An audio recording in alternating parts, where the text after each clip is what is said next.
antipiretik. Jadi seperti yang kita ketahui bersama teman-teman, kalau untuk untuk analgesik atau analgetika itu dia merupakan golongan obat atau obat yang digunakan untuk mengurangi rasa sakit serta nyeri yang diterima oleh tubuh, baik itu rangsangannya. Jadi analgesik ini dia untuk mengurangi rasa nyeri baik yang diterima oleh tubuh, baik rangsangannya itu secara kimiawi maupun mekanik dan juga secara fisika atau secara fisik. Kemudian apabila terjadi rangsangan ini nanti dia akan menyebabkan kerusakan pada jaringan. Nah, jaringan ini dia nanti kerusakan jaringan yang terjadi itu nanti akan memicu terjadinya pelepasan impuls. Dia akan memicu terjadinya pelepasan impuls nyeri seperti misalnya bradikinin. Dia akan memicu terjadinya pelepasan bradikinin dan prostaglandin.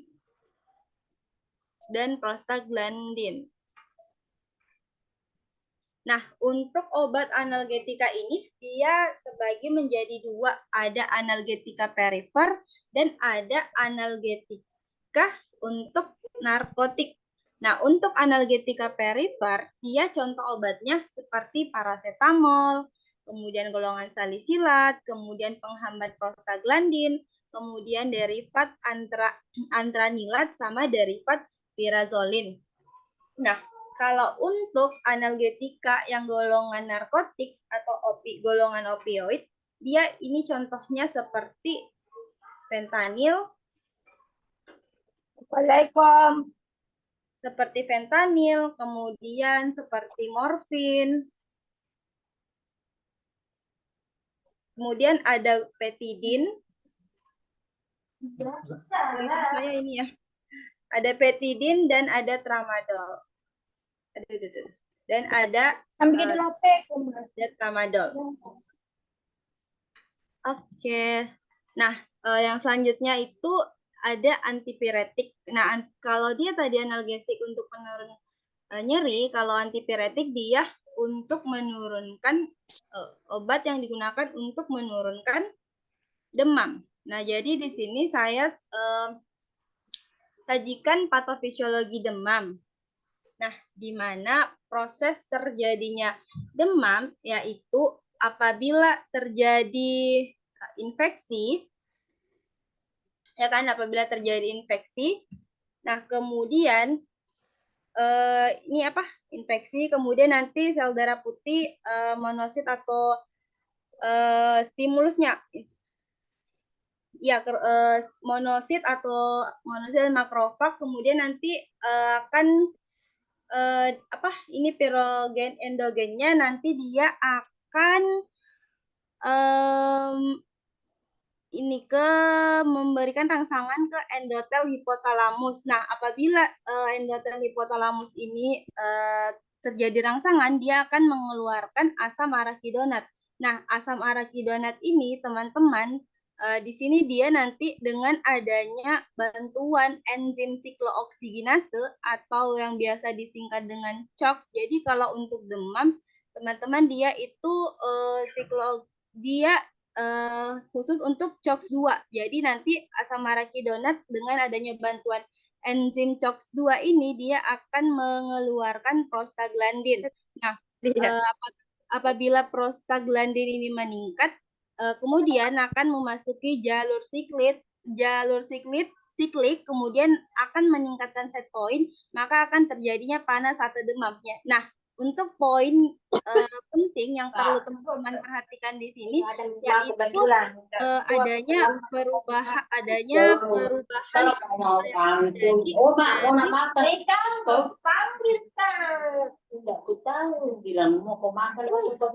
belum makan.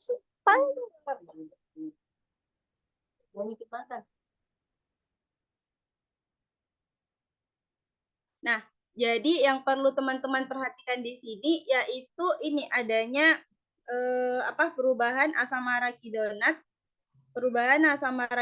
dengan bantuan enzim siklooksigenase ini. Kenapa? Karena di sini ada obat yang digunakan untuk menghambat enzim siklooksigenase ini sehingga dia akan yang digunakan untuk menurunkan demam. Obat apa yang dimaksud yaitu seperti yang teman-teman lihat di slide yaitu ada paracetamol. Nah, ketika paracetamol ini diberikan, dia nanti akan menghambat enzim siklooksigenase ini. Nah, ketika si enzim siklooksigenase ini dihambat, otomatis tidak akan terjadi perubahan atau tidak akan terjadi pengeluaran prostaglandin, sehingga kalau prostaglandinnya tidak dikeluarkan, sehingga jumlah prostaglandin dalam tubuh itu tidak akan meningkat dan otomatis tidak akan terjadi demam dan atau akan menurunkan suhu tubuh. Jadi atau demamnya akan turun seperti itu. Nah, ini tidak ini nggak sih di layarnya kalian full share screen kan? Ya, Kak. Oke, jadi yang ini saya Oke. Nah, kalau diagram yang ini itu dia merupakan proses atau mekanisme terjadinya inflamasi, demam dan nyeri. Nah, di sini bisa nanti kita lihat obat-obat NSAID atau obat-obat analgetik dan antipiretik itu dia bekerja di bagian mana saja. Jadi, nah seperti di sini kan, misalnya di sini apabila terjadi rangsangan yang tidak mengenakan, kemudian nanti akan mengakibatkan kerusakan sel. Nah, ini apabila rangsangan yang tidak mengenakan, kemudian nanti akan terjadi kerusakan sel. Nah, kerusakan sel ini akan melepaskan beberapa, jadi ketika sel rusak, maka akan dikeluarkan atau dilepaskan beberapa fosfolipid. Nah, di antara fosfolipid itu yang ini asam arakidonat dengan adanya bantuan enzim fosfolipase. Jadi asam arakidonat ini dikeluarkan oleh fosfolipid dengan bantuan enzim fosfolipase. Nah, asam arakidonat ini nanti dengan bantuan beberapa enzim itu akan mengeluarkan beberapa zat. Nah, pertama misalnya asam arakidonat ini apabila dia enzim siklooksigenase ini dia nanti akan mengeluarkan, jadi asam arakidonat apabila ada respon dari enzim siklooksigenase, dia nanti akan mengeluarkan yang pertama ada prostaglandin, kemudian yang kedua ada prostacyclin atau COX-1, kemudian ada tromboksan. Nah, kalau dia asam arakidonat ini dirangsang dengan adanya enzim lipooksigenase, maka produk yang akan dikeluarkan yaitu adalah leukotrien. Nah, kenapa saya bahas yang ini? Karena di sini misalnya dia ini akan berhubungan sama obat-obat NSAID. Jadi di sini, nah kalau dia kalau kan ada tuh misalnya obat NSAID dia ada yang selektif sama ada yang non selektif. Kenapa ada yang selektif sama ada yang non selektif? Karena kalau dia yang COX-2 tadi ini, yang prostaglandin ini, COX-2, dia kan berhubungan sama demam. Dia kan ketika dia dikeluarkan, dia akan menyebabkan demam dan nyeri kan. Nah, kalau dia di COX-1 sama COX-2 dan leukotriene, dia bisa bisa berdampak pada pernapasan. Kemudian dia bisa juga berdampak pada lambung. Nah, jadi nantinya teman-teman untuk obat-obat NSAID itu, untuk obat-obat, aduh. Jadi nanti untuk obat-obat NSAID ini, jadi dia nanti ada yang selektif, dan ada yang non-selektif. Kenapa kita harus memperhatikan ini? Karena nanti dia berhubungan kepada ada yang menyebabkan efek samping yang tidak kita inginkan dengan kondisi dari kondisi pasien seperti itu. Oke, selanjutnya kalau untuk obat antiinflamasi non-steroid atau NSAID seperti yang saya bilang tadi, dia kan berdasarkan yang ini teman-teman. Jadi berdasarkan yang diagram yang ini, dia itu terbagi menjadi selektif sama non-selektif. Selektif maksudnya berarti golongan NSAID ini yang dihambat itu hanya COX tertentu. Misalnya kalau dia NSAID yang selektif, dia hanya menghambat misalnya dia selektif COX-2 kayak gitu. Tapi kalau dia yang non-selektif, berarti dia menghambat keseluruhan ini, dia menghambat keseluruhan dari yang ini, entah itu prostaglandin, COX-2, kemudian COX-1, tromboxan, bahkan leukotrien pun dia hambat. Makanya kenapa untuk obat-obat golongan NSAID itu dia efek sampingnya dia tidak bisa diberikan untuk beberapa kondisi pasien tertentu, misalnya seperti pasiennya asma, kemudian pasiennya menderita penyakit lambung. Kenapa? Karena dia menghambat semua ini, leukotrien, kemudian prostaglandin, tromboxan, dan COX-1. Seperti itu. Selanjutnya untuk golongan obat antiinflamasi non-steroid. Jadi di sini untuk golongan NSAID ini dia terbagi menjadi 3 seperti yang sudah saya bilang sebelumnya. Yang pertama ada NSAID yang COX non-selektif. Yang COX non-selektif. Apa saja contoh obat golongan NSAID yang termasuk ke dalam COX non-selektif. Jadi kalau non-selektif berarti dia menghambat semuanya, baik itu COX-1, COX-2, maupun leukotrien dan lain sebagainya. Contoh obatnya apa saja? Yang pertama ada aspirin. Yang kedua ada indometasin. Yang ketiga ada piroxicam. Yang keempat ada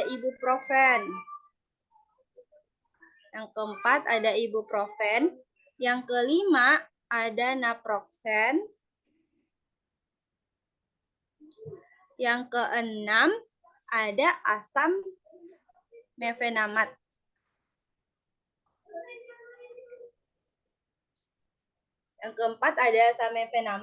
Nah, golongan yang kedua yaitu ada NSAID yang COX.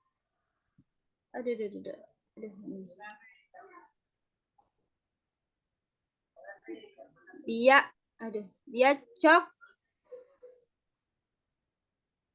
preferensial. Nah, contoh obatnya apa? Contoh obatnya ada nimesulit, kemudian ada meloxicam, kemudian ada meloxicam, kemudian ada diclofenac. Nah, diclofenac ini kita tahu kan ya, kalau obat diclofenac itu ada 2, ada kalium diclofenac,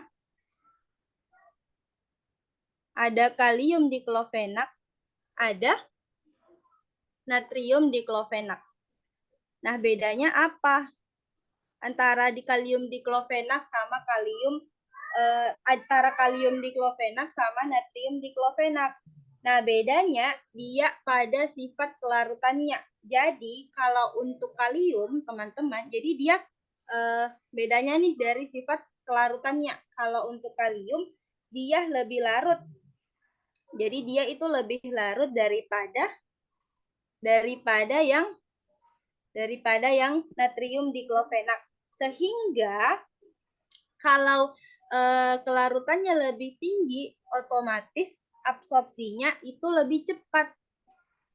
Absorpsinya lebih cepat sehingga onsetnya atau efek obatnya itu lebih cepat. Jadi kalau misal ya lebih cepat. Jadi dibandingkan dengan natrium. Jadi kalium diklofenak ini dia onsetnya atau efek terapinya lebih cepat dibandingkan dengan natrium diklofenak. Kenapa? Karena dia kalium diklofenak dia lebih larut dibandingkan dengan natrium diklofenak. Nah, golongan yang ketiga yaitu ada golongan yang COX-2 selektif. Ada yang COX-2 selektif. Nah, COX-2 selektif ini apa saja? Obatnya itu ada selekosip, kemudian ada selekokosip, kemudian ada rofekoksib, kemudian ada etorikoksib, dan lain sebagainya. Yang ini untuk COX-2 generasi pertama. Pokoknya yang kosip-kosip ini belakangnya itu berarti COX-2 selektif generasi 1. Kalau untuk generasi 2 apa? Generasi 2 itu contohnya ada lumirakosib.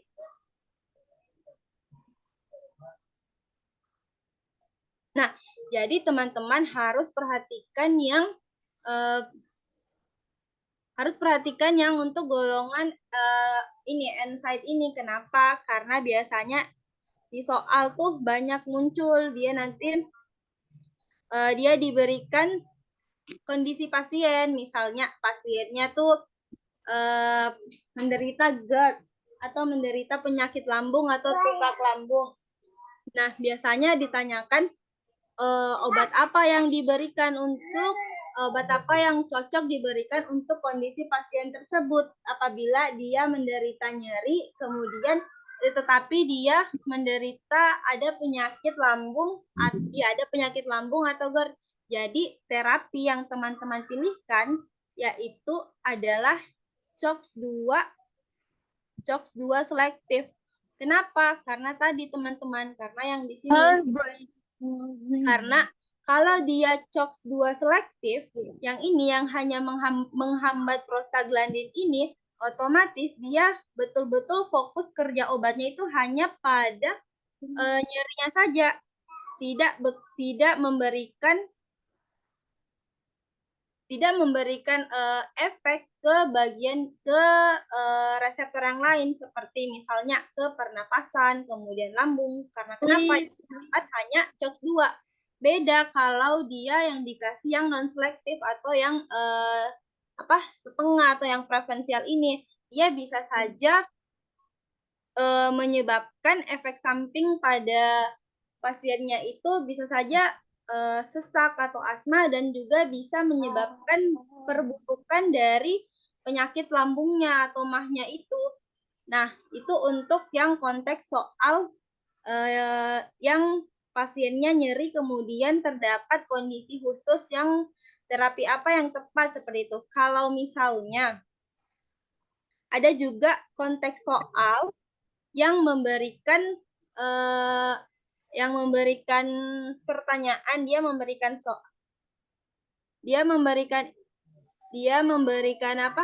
konteks soalnya itu pertanyaannya seperti ini. pasiennya menderita, pasiennya nyeri, kemudian pasiennya ini dia menderita asma. Jadi obat apa yang tidak boleh diberikan pada terapi tersebut. Jadi teman-teman pilihnya yang golongan COX yang non-selektif. Karena kenapa? Karena yang COX non-selektif ini dia menghambat semuanya, bukan hanya COX-2, bukan hanya mediator nyeri saja atau demam, tapi dia juga menghambat leukotrien, COX-1 yang berhubungan pada pernapasan dan pada lambung seperti itu. Sehingga kalau dihambat semuanya, yang ini teman-teman, leukotrien, tromboksan dan prostacyclin ini kalau dihambat semuanya, otomatis itu nanti akan memperburuk kondisi asma pasien maupun penyakit lambung dari pasien. Nah, ini untuk contoh-contoh obat yang seperti tadi yang saya jelaskan. Contoh-contoh obat dari obat antiinflamasi non-steroid yang selektif. Jadi teman-teman bisa lihat kalau misalnya nanti di soal teman-teman tidak tapi kan biasanya nih kalau teman-teman nanti di soal ditanyakan, pokoknya konteks soalnya pasiennya itu menderita asma atau menderita penyakit lambung, tapi dia nyeri, dan di soalnya di ABCD-nya itu di opsinya ada selekosip. Teman-teman langsung pilih yang selekosip.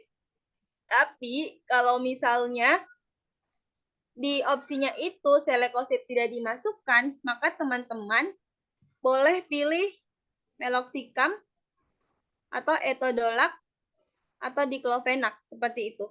Yang bagian sini itu kan dia dia yang COX-2 selektif. Kalau misalnya tidak ada selekosip, tapi yang ada hanya etodolac, maka teman-teman opsinya pilih yang etodolac seperti itu. Oke, selanjutnya. Nah, ini yang non-selektif, ya aspirin atau asetosal atau asam asetil salisilat. Nah, ada ini kondisi khususnya. Jadi kalau untuk aspirin atau asam asetil salisilat atau nama lainnya asetosal itu dia tidak boleh diberikan pada anak di bawah 12 tahun. Karena kenapa? Karena dia akan menyebabkan sindrom Reye. Jadi ini teman-teman harus garis bawahi ya. Jadi yang ini berarti aspirin itu dia menyebabkan sindrom Reye. Nah, biasanya soal yang muncul itu dia bunyi soalnya seperti ini. Obat yang menyebabkan sindrom Reye adalah kayak gitu. Nah, kalau pilihannya sudah pasti ya, aspirin atau asetosal atau asam asetil salisilat. Kemudian, selain menyebabkan sindrom Reye, aspirin ini dia juga bisa menyebabkan pendarahan. Sehingga untuk aspirin atau asetosal ini dia tidak boleh diberikan pada pasien yang mempunyai riwayat penyakit lambung. Karena kenapa? Seperti yang sudah kita jelaskan sebelumnya, karena aspirin ini dia termasuk ke dalam obat NSAID yang non-selektif. Jadi dia menghambat semuanya.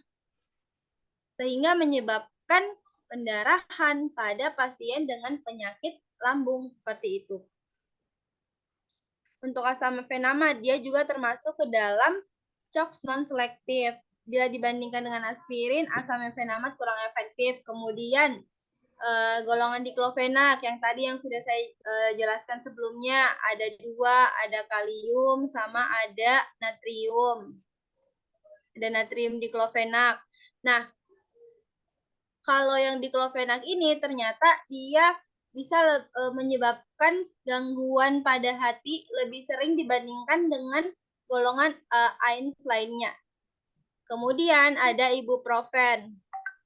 Nah, ibuprofen ini dia daya inflamasinya dia tidak terlalu kuat kan yang jadi kalau ibuprofen dia lebih ke karena dia tidak daya inflamasinya dia tidak terlalu kuat, makanya ibuprofen ini lebih biasa dipilih untuk pasien untuk menurunkan demam. Jadi dia lebih ke antipiretik seperti itu.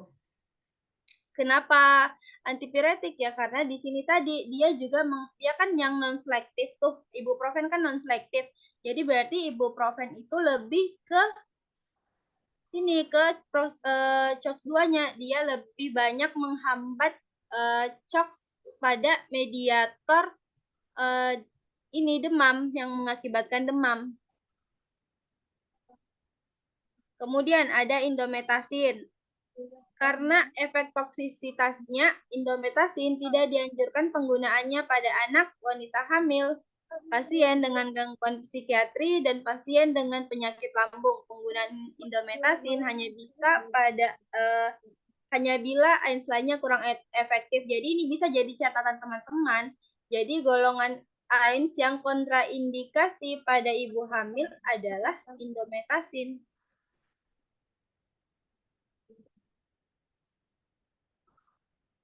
Nah, selanjutnya kita ke tata laksana nyeri. Jadi kalau untuk tata laksana nyeri, seperti yang kita ketahui, kalau skala nyeri itu kan dia ada skalanya tuh. Dia skalanya, dia skala nyeri itu dari 1 sampai 10. Jadi untuk tata laksana terapinya, dia berdasarkan dari skala nyerinya. Yang pertama,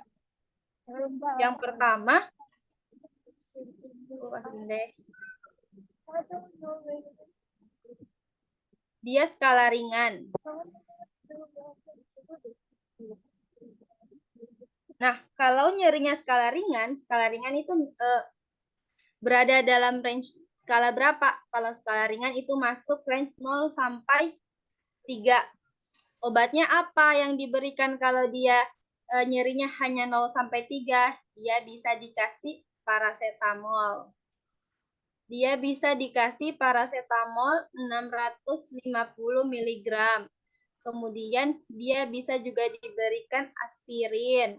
Aspirin 500 mg. Kemudian bisa juga diberikan ibuprofen.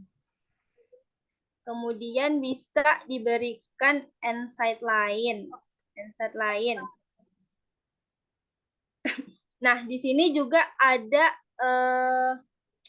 dia juga bisa diberikan skala ringan itu bisa dikasih golongan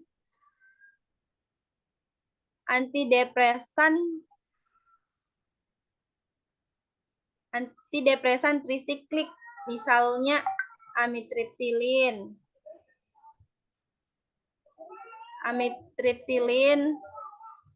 kemudian bisa juga doxepin. Nah, ini kalau biasanya kalau teman-teman sudah praktik, biasanya kalau PKL misalnya PKL tuh biasa ada yang dikasihkan amitriptilin, itu dia biasanya berarti dia nyeri untuk yang yang neuropati perifer seperti itu.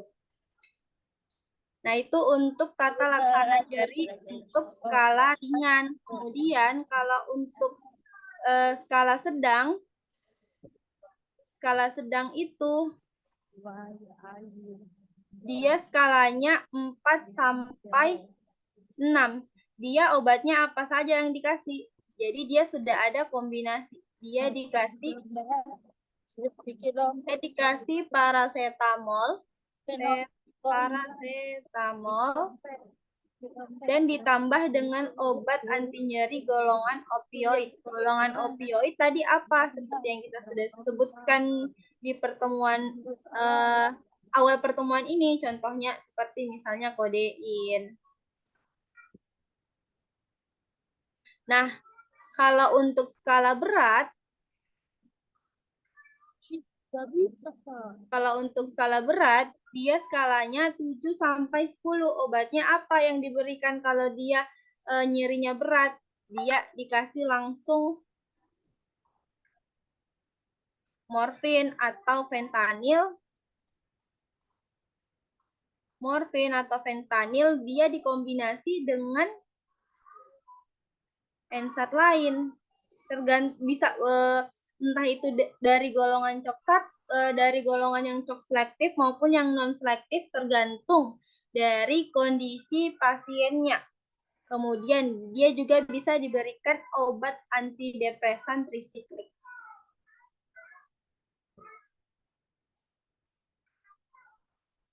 Obat antidepresan trisiklik. Nah, tunggu.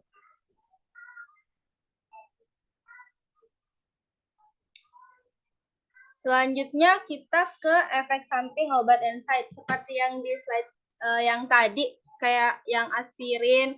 Kalau aspirin kan efek sampingnya dia bisa menyebabkan perdarahan pada lambung, perdarahan pada lambung. Kemudian dia juga bisa menyebabkan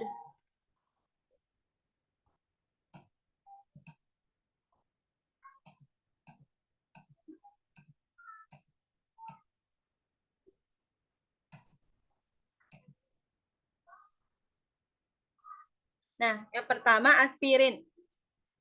Aspirin dia tadi sudah kita sebutkan kalau efek sampingnya salah satunya itu menyebabkan perdarahan pada lambung. Kemudian dia juga bisa menyebabkan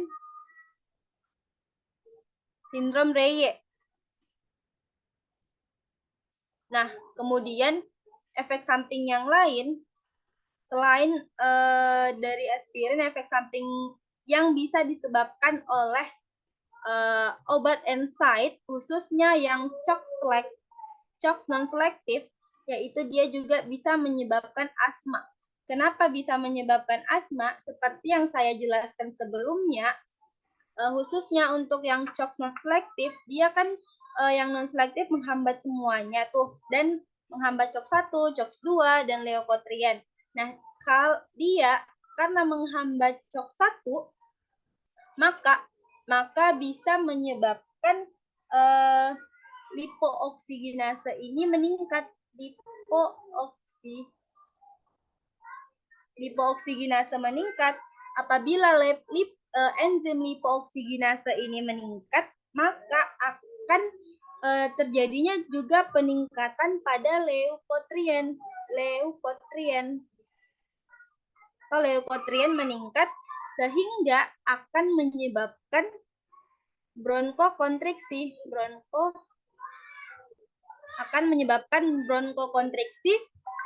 Ketika bronkokontriksi meningkat, otomatis asma pasien akan menjadi lebih parah. Nah, kemudian yang perdarahan pada lambung. Kenapa bisa terjadi perdarahan pada lambung? Karena seperti yang saya bilang lagi, COX-1-nya dihambat. COX-1-nya dihambat, otomatis prostaglandinnya akan menurun. Prostaglandin akan menurun.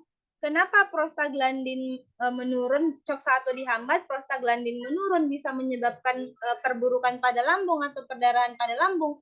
Karena prostaglandin ini, teman-teman, dia itu sudah ada dalam tubuh kita. Jadi dia digunakan sebagai pelindung. Dia digunakan sebagai pelindung mukosa lambung. Otomatis kalau jumlah pelindung mukosa lambung ini dihambat, jumlahnya sedikit, pasti akan terjadi iritasi pada lambung. Seperti itu. Kemudian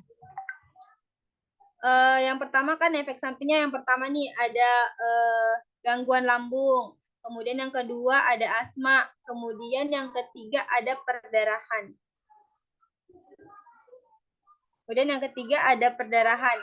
Jadi Kenapa bisa terjadi perdarahan obat-obat NSAID ini? Karena obat-obat NSAID ini dia menyebabkan tromboksan A2 itu menurun. Di mana tromboksan A2 ini menurun akan menyebabkan faktor pembekuan darah juga akan menurun sehingga terjadilah bleeding atau pendarahan. Faktor pembekuan darah menurun sehingga akan terjadi bleeding. Jadi bleeding atau pendarahan seperti itu. Jadi itu tadi yang saya bilang untuk obat-obat NSAID ini yang sangat perlu diperhatikan bagi teman-teman, yaitu obat NSAID yang CHOX non-selektif. Jadi biasanya kalau soal terkait materi NSAID ini atau analgetik ini, dia pasti akan balik-balik tuh konteks soalnya. Entah itu pertanyaannya obat apa yang paling tepat untuk pasien dengan kondisi tertentu, misalnya pasien asma ataupun pasien dengan penyakit lambung, ataukah dia soalnya itu dia menanyakan obat yang kontraindikasi pada pasien dengan kondisi tertentu, kondisinya asma, kemudian dia ada lambung tapi dia nyeri. Nah, soalnya obat yang dikontraindikasikan. Dan juga bisa saja soal yang keluar itu nantinya adalah apa tuh, selain kedua obat itu ini bisa saja efek sampingnya yang ditanyakan, ataukah kita dikasih soal nih soal pasien tadinya baik-baik saja tapi setelah mengkonsumsi obat misalnya amlodipin kemudian asam mefenamat kemudian amlodipin kemudian asam mefenamat. Nah, tapi pasiennya nih ternyata setelah mengkonsumsi kedua obat tersebut pasiennya mengalami nyeri pada lambung. Nah, pertanyaannya, obat apa yang menyebabkan terjadinya nyeri pada lambung pada pasien tersebut? Yang otomatis jawabannya adalah asam mefenamat. Karena kenapa? Karena nyeri pada lambung yang diderita oleh pasien itu merupakan efek samping dari pemberian NSAID yang non-selektif. Seperti yang sudah kita bahas, kalau asam mefenamat itu dia merupakan obat golongan NSAID yang non-selektif. Nah, kemudian ada lagi nih efek samping yang lain. Kalau khusus untuk yang NSAID selektif CHOX2. Apa? Dia kalau yang selektif CHOX2 dia tidak cocok diberikan pada pasien yang menderita penyakit kardiovaskular atau stroke. Kenapa? Karena kan dia menghambat tromboksan A2 tuh, sehingga akan menyebabkan agregasi, aku tulis ya, tidak cocok untuk pasien dengan gangguan kardiovaskular atau stroke. Kenapa? Karena dia bisa meningkatkan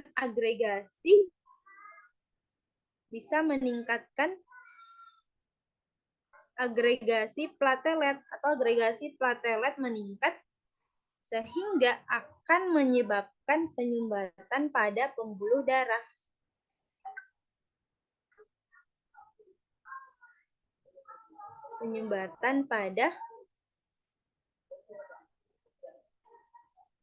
Sehingga akan menyebabkan penyumbatan pada pembuluh darah. Nah, untuk tambahan bagi teman-teman, kalau dia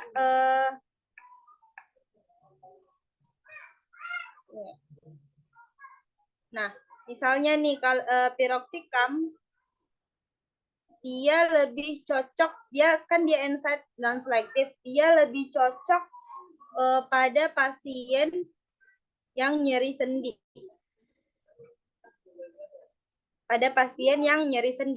Kalau di Clovenac ini baik itu kalium diklofenak maupun natrium diklofenak, dia lebih cocok pada pasien yang nyeri gigi.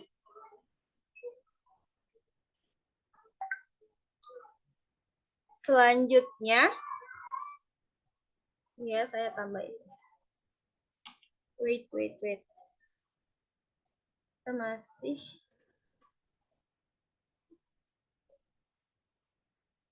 tambah slide dulu.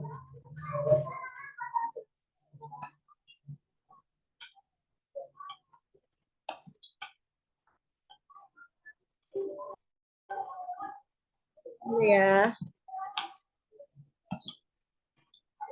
Ternyata ada slide yang saya kelupaan.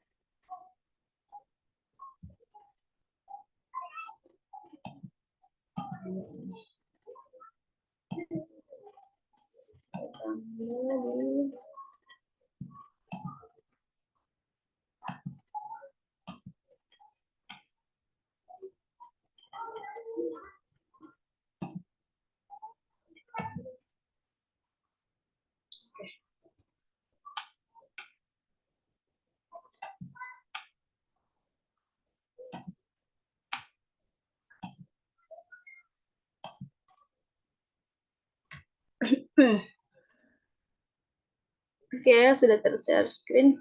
Nah, tadi kan di sini, aduh, mau pindah. Nah, tadi kan di sini nih. Nah, di sini kan ada nih dihambat kortikosteroid. Jadi, kenapa misalnya orang lebih banyak pilih yang kayak nyeri sedikit atau sakit sedikit, mereka lebih pilih yang misalnya metil atau dexa, karena lihat, karena dia golongan kortikosteroid itu dia menghambat di bagian sini, sehingga otomatis kalau dihambat di bagian sini kan yang bagian bawah tidak akan terbentuk. Jadi kenapa yang obat-obat metil atau dexa itu dia lebih banyak dipilih dibandingkan yang obat-obat yang lain seperti itu. Nah, di sini saya mau sharing tentang obat-obat golongan kortikosteroid.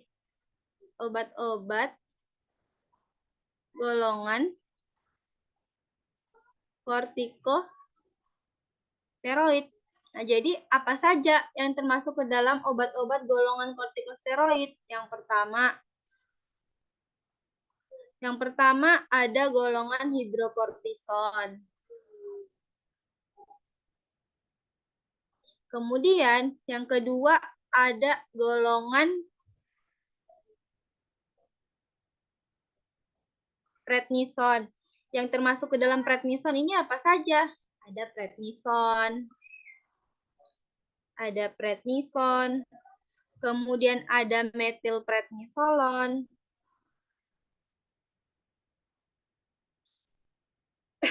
kemudian ada budesonid. Nah, yang ketiga apa? Ada derivat 9 alfa fluor. Ada derivat 9 alfa fluor. Contohnya apa saja? Ada triamsolon.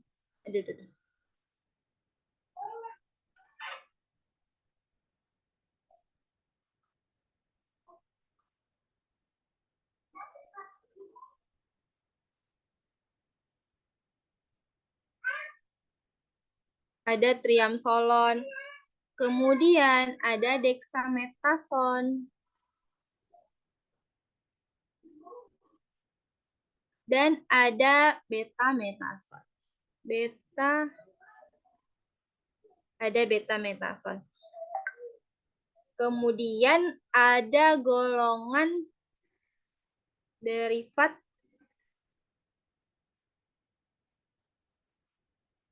ada derivat 6 alfa. Contohnya apa? Contohnya flukotolon.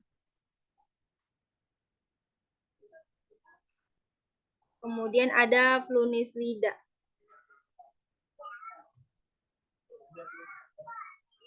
Nah, seperti itu. Jadi ini untuk golongan-golongan kortikosteroid. Jadi kalau kortikosteroid, dia hambatnya langsung pada dihambatnya itu supaya tidak terbentuk asam arachidonat. Kalau asam arachidonat tidak terbentuk, otomatis tidak akan terjadi nyeri, tidak akan terjadi inflamasi, dan tidak akan terjadi demam. Seperti itu. Sampai di sini ada yang mau ditanyakan sebelum kita lanjut ke latihan soal.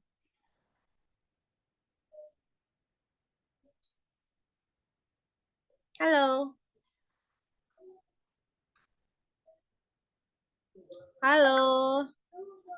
Oh, ada yang chat. Oh iya, teman-teman yang belum punya akun boleh ini ya nanti list nama di grup. Jadi yang belum punya akun silahkan list namanya di grup biar nanti kakak di grup buat segera dibuatkan akunnya. Sampai di sini ada yang mau ditanyakan? Saya Kak, Iya silahkan. kan misalnya begini Kak, ada pasien yang menderita asam uratnya sekitar 12. Nah, dia juga mengalami demam. Terus dokter ini kasih metil dengan kombinasi paracetamol. Itu kenapa bukan obat asam urat yang langsung dikasih Kak? Kenapa dikasih metilprednisolon dengan kombinasi paracetamol?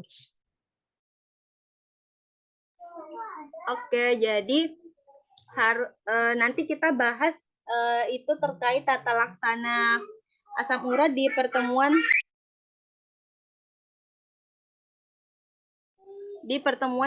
selanjutnya ya. Jadi kalau untuk tata laksana asam urat itu sebenarnya ada beberapa tahapan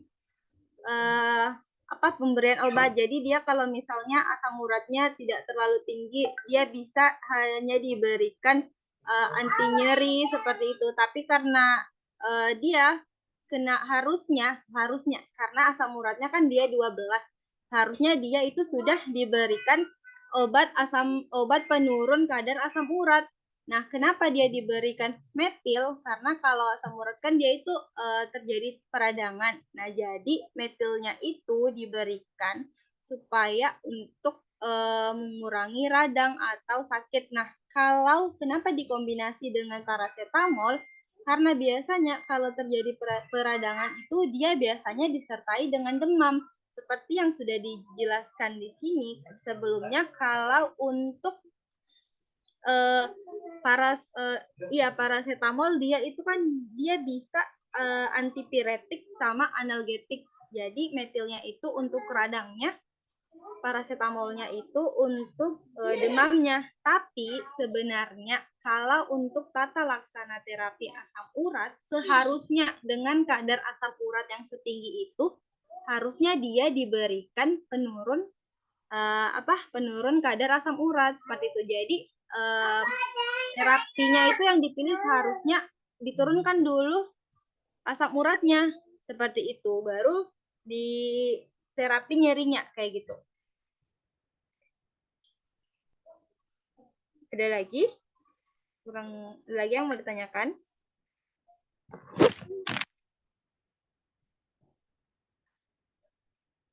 Halo.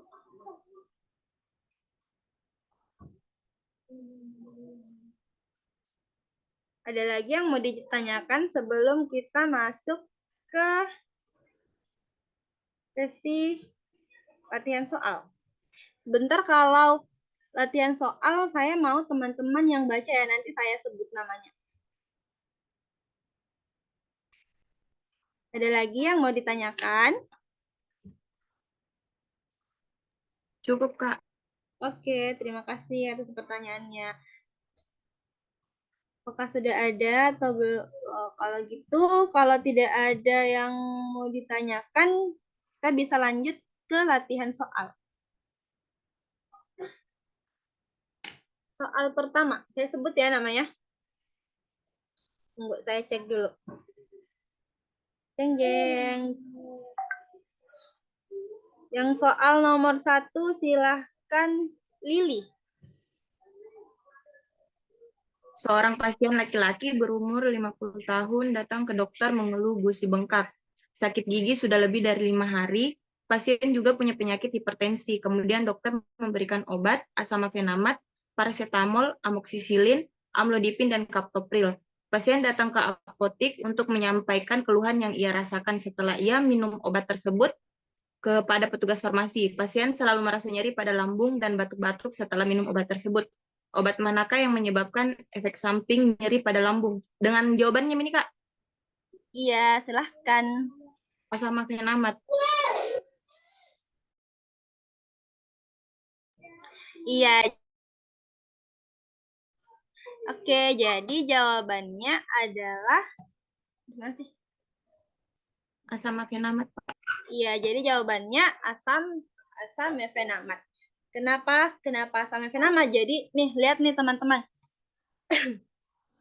Yang saya maksud tadi, jadi kalau dia materinya insight, dia pasti akan membolak-balik konsep soalnya. Entah itu ditanyakan obat efek sampingnya itu karena obat apa, atau pilihan terapinya apa yang cocok berdasarkan kondisi pasien. Seperti itu. Jadi teman-teman betul-betul harus paham terhadap si obat atau si materi insight itu. Nah, kalau soalnya begini, sepanjang ini, itu kan satu soal, kita kan satu soal 1 menit. Nah, ini bisa menghabiskan waktu teman-teman. Saya tidak bosan untuk mengulangi dan mengingatkan teman-teman. Kalau saya biasanya saya akan langsung baca di bagian bawah sini. Obat apakah yang menyebabkan efek samping nyeri lambung? Nah, jadi setelah saya baca, oh ternyata yang diminta obat yang menyebabkan efek samping nyeri lambung. Nah, pasti saya ini kalau yang bagian atas itu supaya tidak menghabiskan waktu, setelah saya baca ini, saya akan langsung baca cari kalimat yang obat apa yang diberikan sama dokter. Berarti di sini dokter memberikan obat asam mefenamat, kemudian paracetamol, amoksisilin, amlodipin, dan kaptopril. Nah, kalau begini ini tips dan trik dari saya ya. Jadi kalau kita sudah lihat apa yang dimaui soal, ternyata yang ditanyakan efek samping nyeri lambung, dan kita sudah lihat obat apa saja yang diberikan oleh dokter, dan kita sudah paham dan kita sudah tahu, tentunya kita bisa langsung menjawab asam mefenamat, dan itu akan sangat menghemat waktu teman-teman dalam menjawab soal-soal lainnya. Seperti itu. Nah, kenapa kita ini apa? Kalau amlodipin kan dia obat hipertensi, kita kan dia tidak menyebabkan nyeri lambung. Kemudian amoksisilin itu kan dia antibiotik. Kemudian kaptopril itu dia juga antibiotik. Nah, kenapa sih bukan paracetamol? Jadi, seperti yang tadi saya bilang, kalau paracetamol itu dia masuk ke dalam, dia itu golongan, dia menghambat COX-3. Jadi kalau paracetamol ini, dia lebih ke analgetik dan antipiretik. Antipiretik, dan dia yang dihambat adalah COX-3. Jadi jawaban yang paling tepat adalah asam mefenamat karena dia COX non-selektif. Seperti itu. Oke, soal selanjutnya. Jeng, siapa ya? Soal selanjutnya, tolong Yeni Apriliani.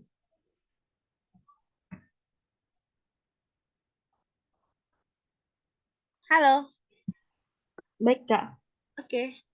Ini yang maaf. Yang nomor 2 ini pertanyaannya tuh. Ya, silakan dibaca. Seorang wanita menebus resep untuk anak usia 5 tahun dengan resep sebagai berikut. Acetaminophen tablet 100 mg, Miskepak Pop DTD nomor 15, SPRN Pop 1 untuk amoksilin, DS 250 mg, 1 FLS, STD 1, apa khasiat dari resep pertama di atas? Itu analgetik, Kak. A. Oke, jadi jawabannya adalah yang A. Nah, jadi teman-teman lihat lagi. Di sini resepnya ada berapa sih? 2. Ya, ada 2. Resep yang pertama kan ini, acetaminophen. Kemudian ada amoxicillin. Nah, yang ditanyakan adalah hasil dari resep pertama. Otomatis yang ditanyakan adalah acetaminophen. Acetaminophen itu apa? Dia analgetik. Kalau yang resep kedua kan sudah jelas ya kan? Dia itu antibiotik. Jadi jawaban yang benar adalah A. Nomor selanjutnya. Siapa ya? Nomor selanjutnya. Tolong Naubila Nasya Pitra.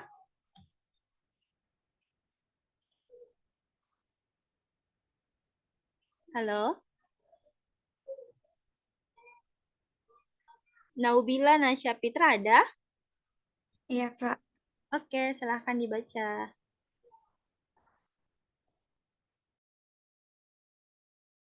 Bahwa spesialis jantung.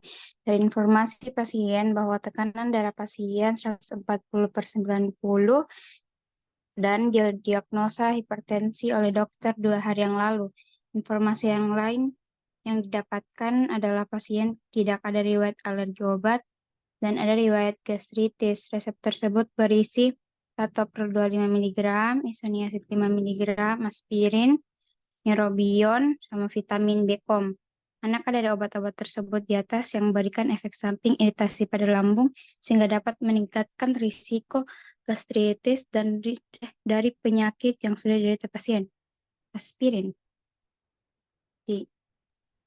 Oke, jadi jawaban yang betul adalah yang D, yang aspirin. Oke. Jadi ini kan kita proses pembelajaran ya. Jadi dibaca semua soalnya dari atas sampai bawah. Nah, kalau misalnya lagi, saya ingatkan lagi, insya Allah pada saat UKOM, terus teman-teman dapat soal yang sepanjang ini. Ini kan bisa menghabiskan banyak waktu. Jadi teman-teman langsung saja baca yang kalimat paling terakhir dari titik yang terakhir, berarti yang ini.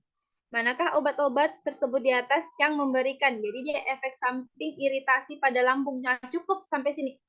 Efek samping iritasi pada lambung. Sehingga meningkatkan efek resiko gastritis. Kalau kita sudah dapat kata kuncinya, efek samping iritasi pada lambung, langsung lihat obat-obatnya. Captopril kan tidak mungkin, ISDN lebih-lebih. Neurobion juga tidak, vitamin B-kom tidak. Berarti yang paling benar adalah aspirin. Jadi jawabannya adalah aspirin, seperti itu.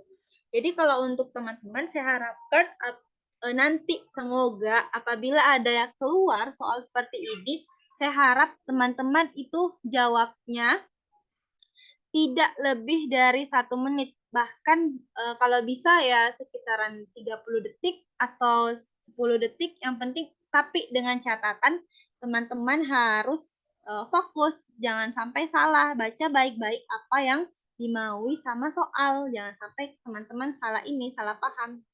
Seperti itu. Oke, nomor selanjutnya. Lah, aduh. Oh ya. Jadi aspirin menghambat sintesis tromboksan A2 di dalam trombosit dan prostaglandin dengan menghambat secara irreversibel enzim siklooksidinase. Akibatnya terjadi pengurangan agregasi trombosit seperti yang sudah saya jelaskan sebelumnya. Aspirin dia termasuk ke COX-2. Oke, nomor 4. Nomor 4, tolong saya mau Syifa Nurazizah. Syifa Nurazizah.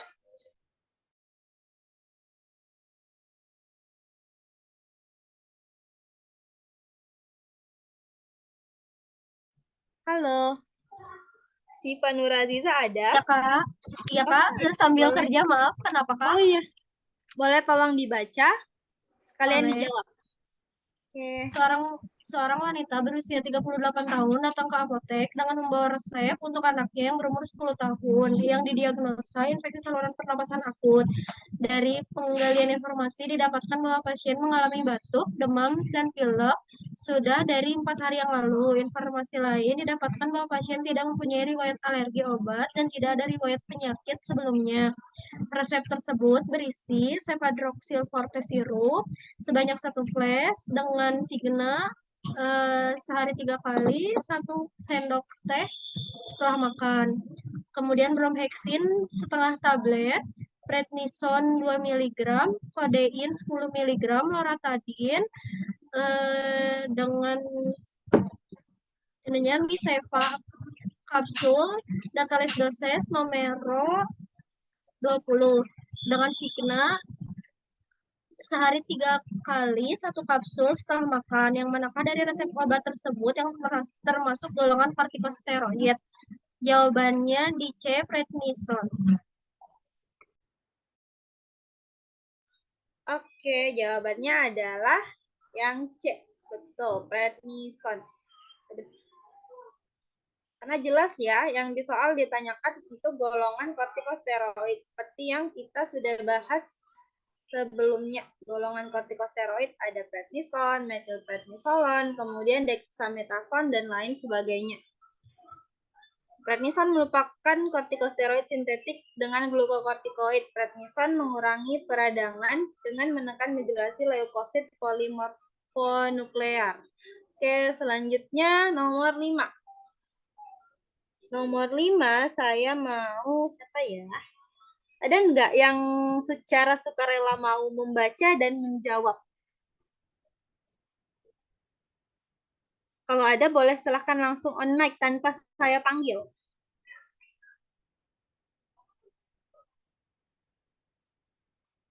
Ada? Saya hitung sampai 3 ya. 1. Saya, Kak.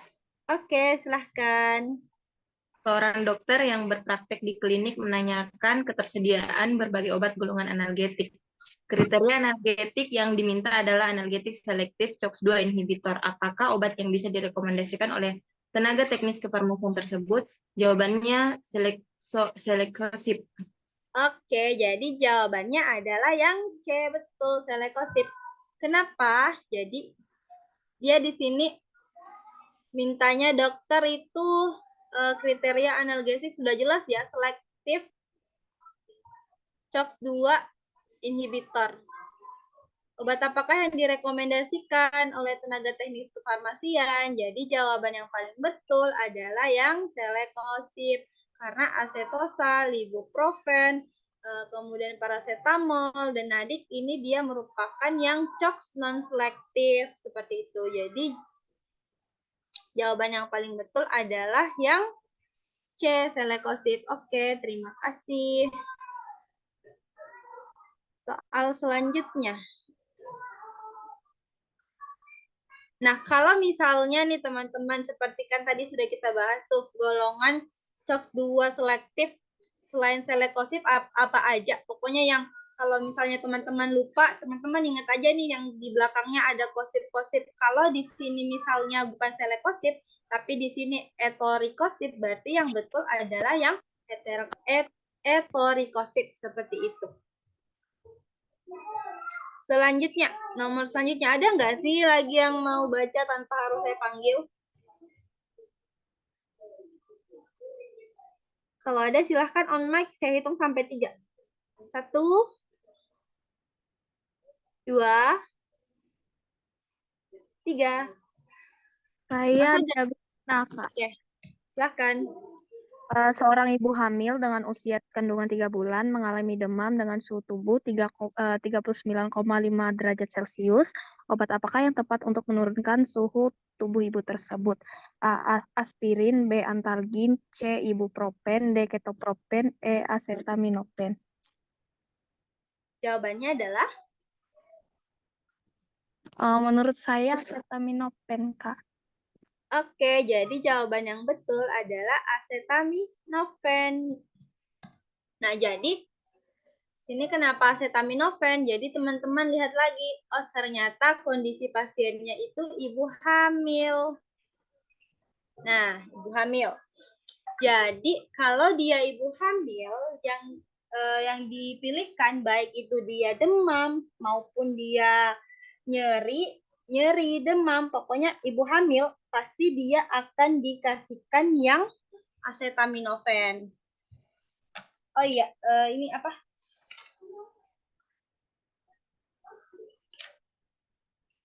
Saya lupa ini.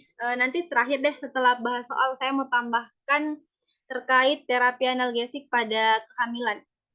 Atau di sini saja ya? Enggak deh, nanti terakhir. Tolong diingatkan ya, nanti saya mau tambahin terkait terapi analgesik pada kehamilan. Oke, nomor selanjutnya ada yang boleh bantu baca dan jawab? Silahkan langsung on mic. 1, 2,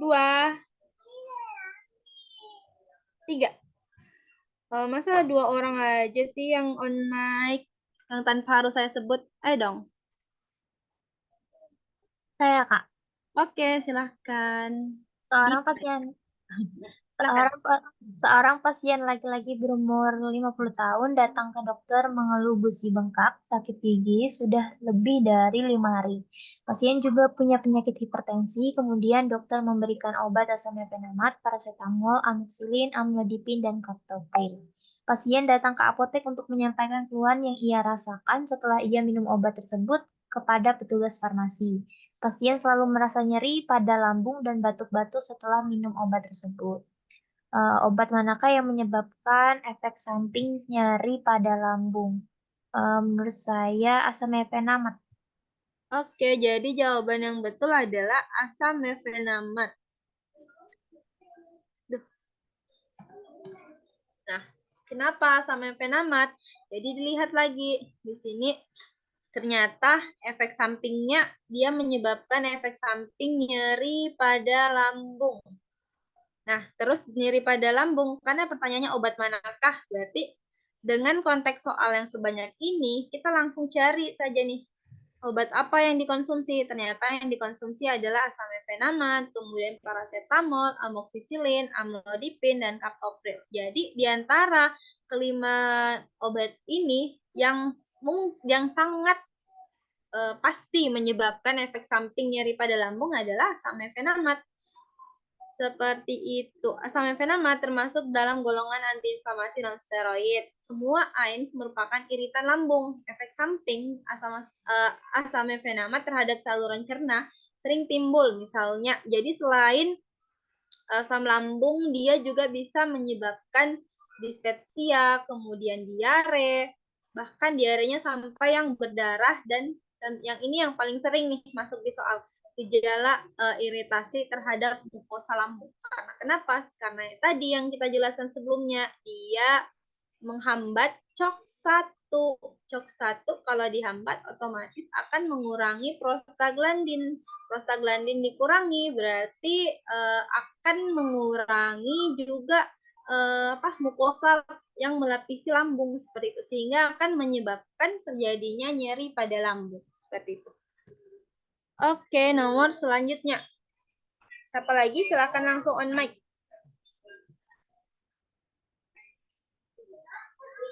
1, 2, 3. Ayo dong. Siapa nih? Ayo dong. Siapa lagi yang mau baca?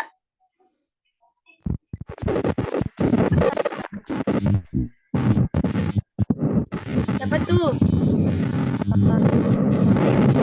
Halo?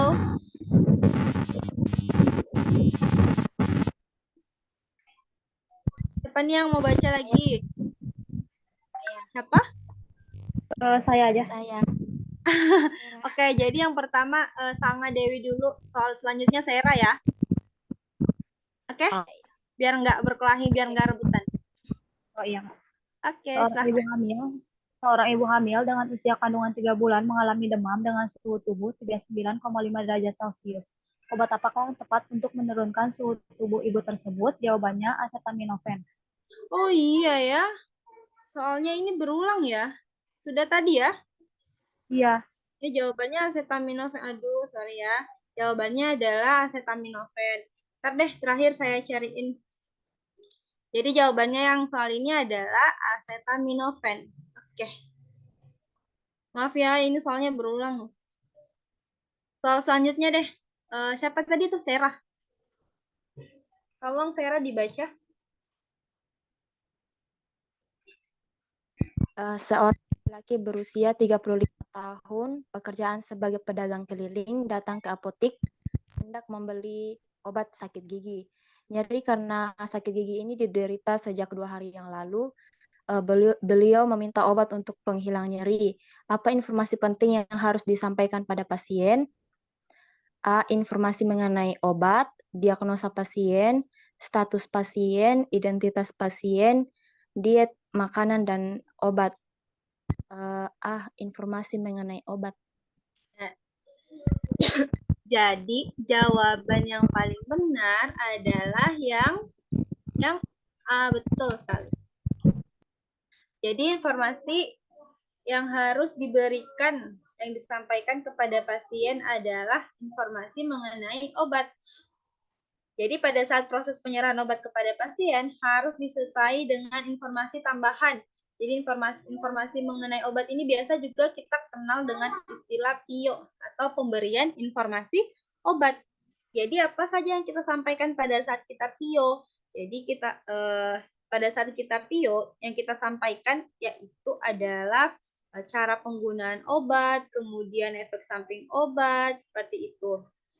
Kemudian hal-hal yang harus diperhatikan pada saat menggunakan obat, seperti misalnya yang pada pertemuan sebelumnya kita bahas terkait obat bebas terbatas yang ada peringatan P1 sampai P6. Nah, jadi kalau misalnya dia membeli obat yang pasiennya itu membeli obat yang P1 misalnya CTM nih.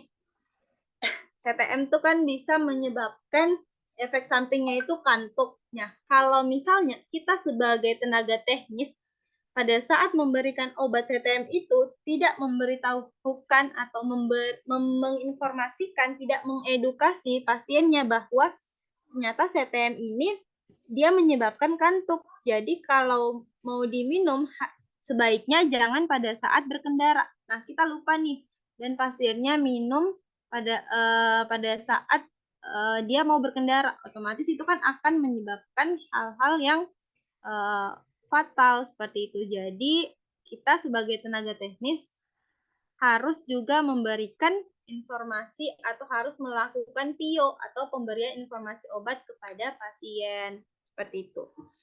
Supaya apa? Supaya pasiennya itu paham. Jadi pasiennya itu paham terhadap cara minum obat atau penggunaan obatnya dan juga paham terkait peringatan atau hal-hal yang harus diperhatikan pada saat pasien tersebut menggunakan obat seperti itu. Jadi kita sebagai seorang tenaga teknis tidak serta-merta langsung memberikan obat. Jadi itu kita harus tetap memberikan PIO kepada pasien kita seperti itu. Oke, nomor selanjutnya. Siapa nih yang mau? Silahkan tanpa saya sebut namanya.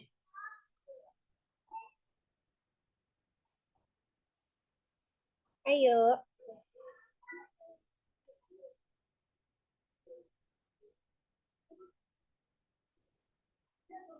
Halo. Siapa ya yang mau tanpa saya sebut namanya? Ayo dong. Halo. Semangat dong. Apa lagi ya? Kalau gitu saya sebut deh. Kak. Siapa? Oke, silahkan. Lili ya?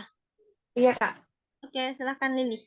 Nyonya Risma datang ke apotik dengan keluhan sakit gigi yang telah diderita sejak 2 hari yang lalu dan belum meminum obat apapun. Beliau mengatakan tidak ada riwayat alergi terhadap obat maupun makanan. Beliau meminta obat untuk mengatasi sakit giginya. Obat apakah yang dapat direkomendasikan kepada pasien? Kalium diklofenak. Jawabannya apa? Jawabannya adalah kalium Jawabannya adalah, ternyata jawabannya adalah paracetamol. Nah, coba kita lihat nih. Nyonya Risma datang ke apotik dengan keluhan sakit gigi yang telah diderita sejak 2 hari yang lalu dan belum meminum obat apapun. Nah, tadi kan saya bilang tuh, kalau dia kalau kalium diklofenak sama pokoknya golongan diklofenak itu untuk yang baiknya untuk yang nyeri gigi. Kenapa bukan yang ini kalium maupun natrium? Kita lihat nih, kita bahas dulu ya, kita lanjut. Belum meminum. Jadi kata kuncinya di sini tuh dia belum, mana sih? Dia belum meminum obat apapun. Nah, beliau mengatakan tidak ada riwayat alergi terhadap obat maupun makanan. Beliau meminta obat untuk mengatasi sakit giginya. Jadi, obat apa yang direkomendasikan kepada pasien? Jadi, jawaban yang betul adalah yang paracetamol. Kenapa paracetamol? Karena ini tadi kata kuncinya, dia pasiennya ini dia belum meminum obat apapun. Nah, tadi yang kita bahas sebelumnya untuk skala nyeri, untuk analgesik kan dia tata laksana terapinya berdasarkan beberapa kan ada skala ada ringan, sedang, kemudian ada yang berat. Nah, kalau dia ini masih masuk ke skala yang ringan. Dan kenapa dipilihkan paracetamol? Karena ini dia belum meminum obat apapun. Kenapa juga tidak dipilih kalium diklofenak sama natrium diklofenak? Teman-teman lihat kan di opsinya ada masuk dua-duanya nih, kalium diklofenak sama natrium diklofenak. Seperti itu. Kecuali misalnya di sini di konteks soalnya dia bilangnya pasiennya sudah meminum paracetamol. Nah, obat apa yang dapat direkomendasikan kepada pasien selain paracetamol, dengan catatan yang golongan diklofenak ini yang masuk hanya satu. Seperti yang saya bilang tadi kan, kalau yang golongan diklofenak itu dia cocok untuk yang nyeri gigi. Seperti itu. Dan juga selain dia untuk nyeri ringan sampai sedang dengan skala 0 sampai 3, nah, paracetamol ini dia juga sebagai anti nyeri nih yang paling aman untuk swamedikasi. Jadi kan kita tuh di apotik kan kalau ada yang dibilang swamedikasi tuh atau pengobatan sendiri. Jadi paracetamol ini masuk ke dalam obat yang paling aman untuk diberikan pada swamedikasi atau pengobatan sendiri, seperti itu. Oke, lanjut. Soal berikutnya. Ada yang mau baca?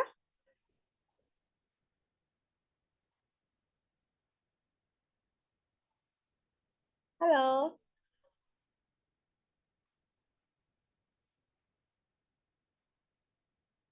Nggak ada ya? Ayo dong. Disebut nih. Kalau gitu saya mau, siapa ya? Saya mau ini deh.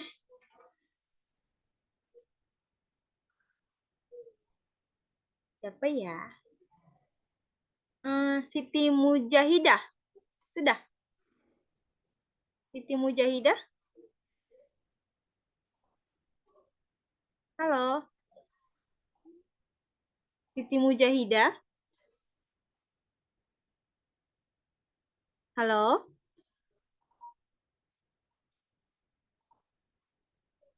Kalau gitu, Jusman Adam. Jusman Adam?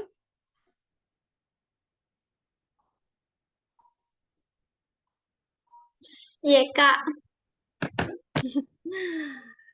Ya, silakan. Jusman Adam, ini cewek apa cowok?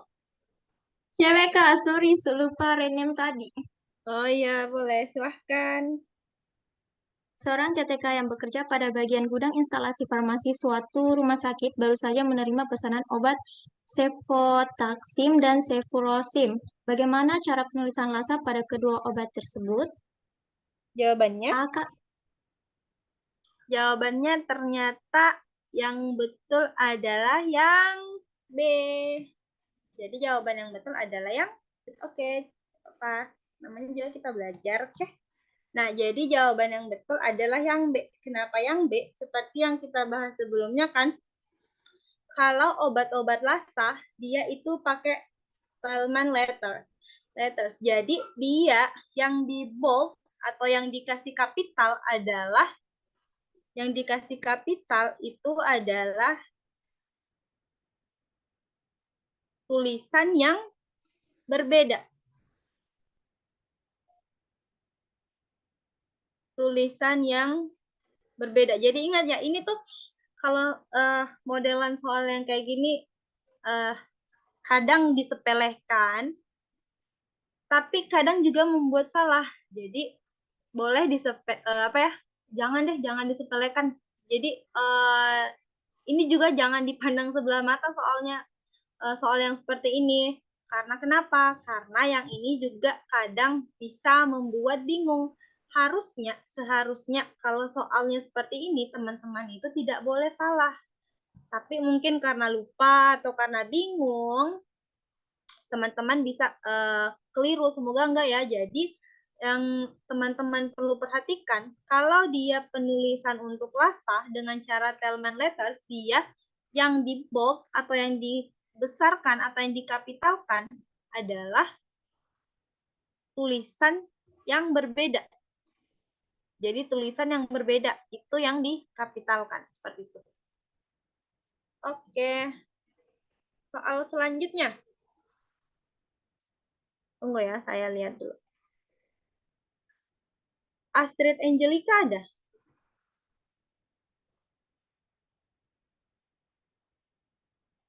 Astrid Angelica ada? Halo? Cek deh. Astrid Angelica ada? Kalau gitu, Ani. Ani boleh tolong dijawab? Ya, dibaca sekaligus dijawab. Halo, Ani.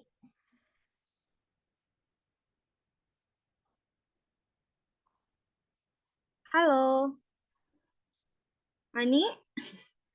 Kalau gitu, oh ya, ini Aprilia tadi udah ya?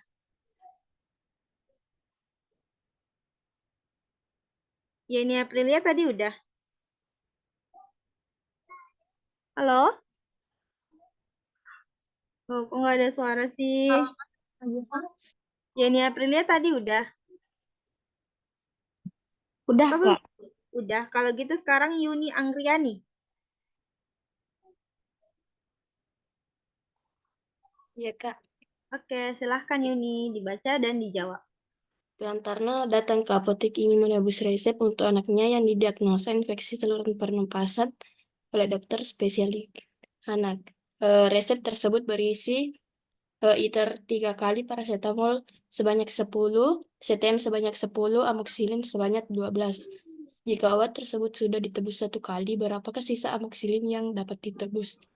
Jawabannya itu, Kak, 36 tablet. Ya, jawabannya adalah 30. Kenapa 36? Halo. Jadi di soalnya ini, ya silahkan. Karena di resepnya tertulis ITER 3 kali, Kak, jadi pengambilannya itu bisa 4 kali. Nah, di pertanyaannya sudah ditebus 1 kali, jadi yang seharusnya ditebus untuk selanjutnya itu sebanyak 3 kali. Jadi amoksilinnya kan yang diminta 12, jadi langsung dikalikan langsung dikalikan 3 kali, jadi hasilnya itu 36 tablet, Kak. Oke, betul sekali. Terima kasih. Jadi jawaban yang betul adalah 36 tablet dengan cara seperti yang temannya sudah jelaskan sebelumnya. Oke, kita sudah selesai. Ini saya mau tambahkan terkait dengan yang tadi ya, obat golongan analgetik untuk kondisi khusus, khususnya pada ibu hamil atau kehamilan. Ya, kita stop share screen dulu.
Oke. Jadi di sini saya mau menambahkan terkait terapi. Saya mau menambahkan terkait terapi analgesik pada kehamilan.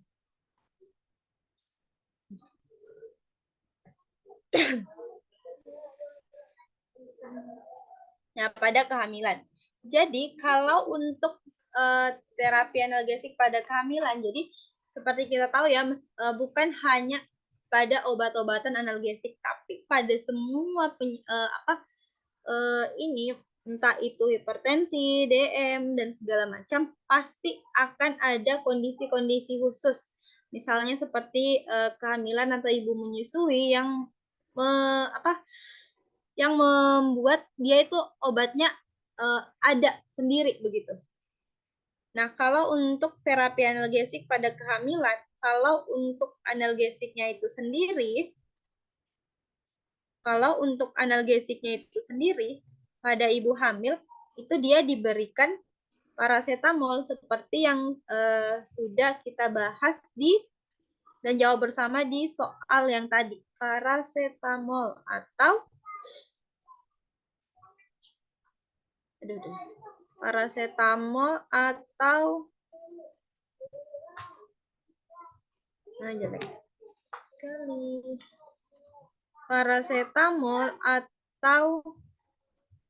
acetaminophen. Nah, jadi kalau analgesik maupun antipiretik ya, kalau ini paracetamol pada ibu hamil, dia jadi first line atau pilihan terapi pertama pada ibu hamil yang mengalami nyeri maupun yang mengalami demam.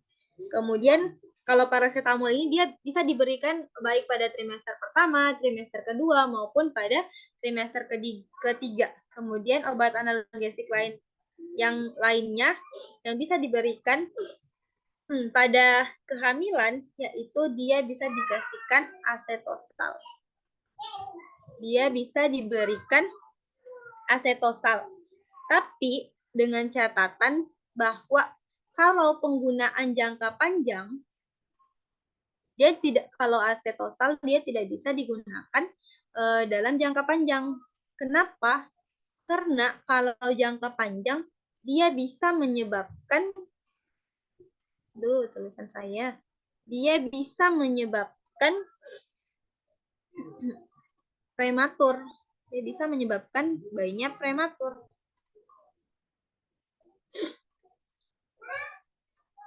Nah, kalau untuk asetosal ini atau aspirin, itu dia bisa digunakan pada dosis rendah. Jadi kalau dosis rendah, asetosal ini dia aman tanpa adanya batasan selama memang sesuai dengan indikasi yang ini yang diberikan seperti itu. Tapi kalau asetosal ini jangka panjang, diberikan jangka panjang, dia bisa menyebabkan terjadinya prematur seperti itu.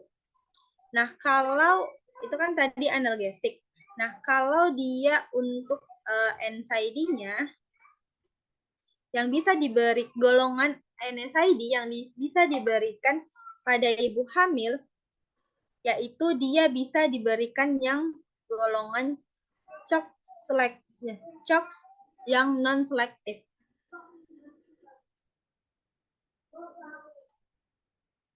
CHOX yang non-selektif. Apa obatnya kan yang CHOX non-selektif itu kan banyak. Nah, jadi kalau dia untuk analgesik pada kehamilan, first line-nya kan paracetamol. Paracetamol nih. Nah, jadi yang second line-nya itu yang NSAID yang CHOX non-selektif. Apa obatnya? Obatnya adalah ibuprofen. Jadi ibuprofen juga bisa diberikan pada ibu hamil. Jadi kalau acetaminophen ini kan dia bisa digunakan trimester berapapun tuh. Jadi trimester 1, 2, 3, bahkan ibu menyusui pun bisa diberikan paracetamol. Tapi kalau ibuprofen ini dia hanya bisa diberikan pada masa kehamilan hingga minggu ke-28. Seperti itu. Kemudian, obat NSAID golongan NSAID lain yang bisa diberikan pada ibu hamil adalah yang CHOX selektif. CHOX 2 selektif. Contohnya apa? Misalnya tadi yang selekoxib.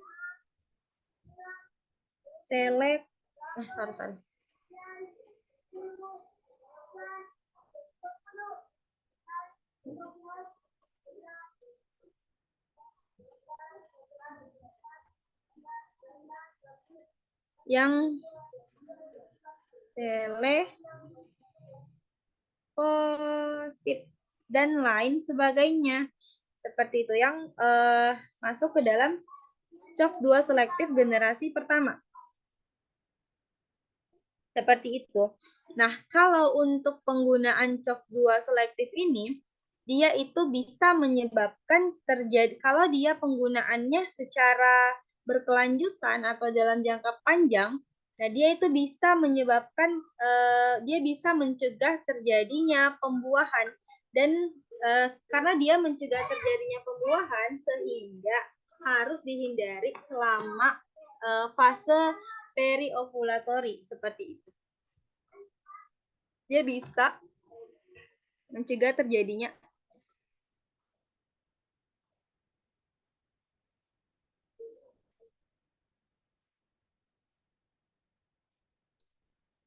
kalau mencegah terjadinya pembuahan berarti kan sebelum masa kehamilan tuh ya, masa kehamilan.